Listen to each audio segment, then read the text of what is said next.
Price Lord. இன்று நாளிலே ஏலகிரியில நடக்கிற ஷாடோ பார்லிக்கு நான் வந்திருப்பது உண்மையானுமே தேவனுடைய சித்தம் திட்டம். நான் வர முடியாதுன்னு தான் யோசிச்சேன். ஆனாலும் ஆண்டவர் என்னை மிக அருமையாக கூட்டி வந்தார். இந்த கூடுகையில தேவனுடைய உன்னத வல்லமையை நாங்க பெற்றுக்கொள்ள கர்த்தர் கிருபை செய்தார். அருமையான மெசேஜ் சிஸ்டர் கொடுத்தாங்க.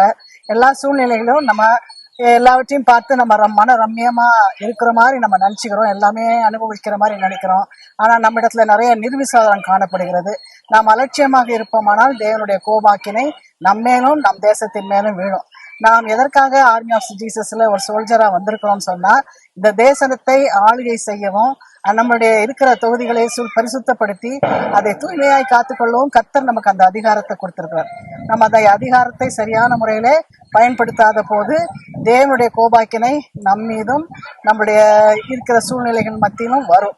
அதை தப்பித்துக் கொள்ள வேண்டும் என்றால் நாம் அதிக ஜாக்கிரதையாக கர்த்தருக்கென்று செயல்பட வேண்டும் என்ற செய்தி என்னை மிகவும் வெகுவாக கவர்ந்தது. இதை நான் பதிவு செய்வதில் மகிழ்ச்சி அடைகிறேன். கர்த்தர் நாமம் மகிமைப்படுவதாக. ஆமென்.